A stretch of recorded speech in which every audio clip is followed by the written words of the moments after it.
আমার প্রতিদিন সকালটা শুরু হয় খুবই ব্যস্ততার মধ্যে। তো এই যে দেখো সকালে ঘুম থেকে উঠে পড়েছি, আর এদিকে মামামের স্কুলের জন্য আজকে একটু প্যানকেক বানাচ্ছি। আর প্যানকেকটা দেখো একটু সুন্দর করে শেপ করে বানিয়ে দিচ্ছি, যাতে ও দেখলে একটু খুশি হয়। এদিকে ম্যাডামকে রেডি করে দিয়েছি, এই যে এখন স্কুলে চলে যাবে। আর ওরা চলে যাওয়ার পরই কিন্তু আমি নিজের জন্য কিছুটা সময় পাই। আজকে একদমই অন্য কিছু খেতে ইচ্ছে করছিল না, অনেক দিন বাদে নিজের জন্য একটু ডিম টোস্ট বানাচ্ছি। আর এই পাউরুটিগুলো দিয়ে খেতে কিন্তু ডিম টোস্ট আমার বেশি ভালো লাগে। তো এদিকে দেখো পেঁয়াজ আর বেশি করে লঙ্কা দিয়েছি, আর এভাবে কিন্তু ডিম টোস্টটা বানিয়ে নিয়েছি। এখন আস্তে আস্তে কিছুটা সময় ধরে এই ডিম টোস্টটা এনজয় করব। তো সকালবেলা রান্না টান্নাও তো হয়ে গেছে, এখন বাকি কাজকর্ম রয়েছে, সেগুলোই আর কি আস্তে আস্তে করব।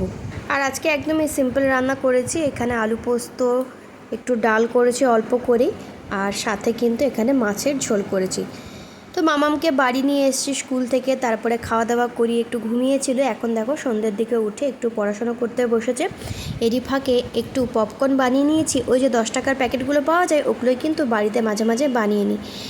তো এসব করে বাড়িতে একদমই ভালো লাগছিল না, তো যাচ্ছি একটু বাইরে, কিছুই না, একটু রাস্তায় হাওয়া খাবো, তারপরে ফুচকা টুচকা খেয়ে আর কি বাড়িতে ঢুকে পড়বো।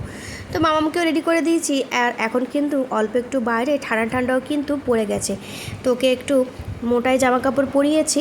আর এদিকে দেখো জগদ্ধাত্রী পুজো কিন্তু এখনও বিসর্জন হয়নি, চারিদিকটা কিন্তু এখনও পুজো পুজো ভাব কিন্তু রয়ে গেছে। সত্যি পুজোগুলো এবার অনেক তাড়াতাড়ি কিন্তু পেরিয়ে গেল, মনটা কিন্তু একদমই ভালো লাগছে না। আরও একটা বছরের অপেক্ষা, আর বাইরে কিন্তু বেশ ঠান্ডা ঠান্ডা কিন্তু হাওয়া দিচ্ছে। তো এই ছিল আজকের ব্লগটা, কেমন লাগলো অবশ্যই জানিও। দেখা হচ্ছে নতুন কোনো ব্লগে। সবাই ভালো থেকো, সুস্থ থেকো, টাটা।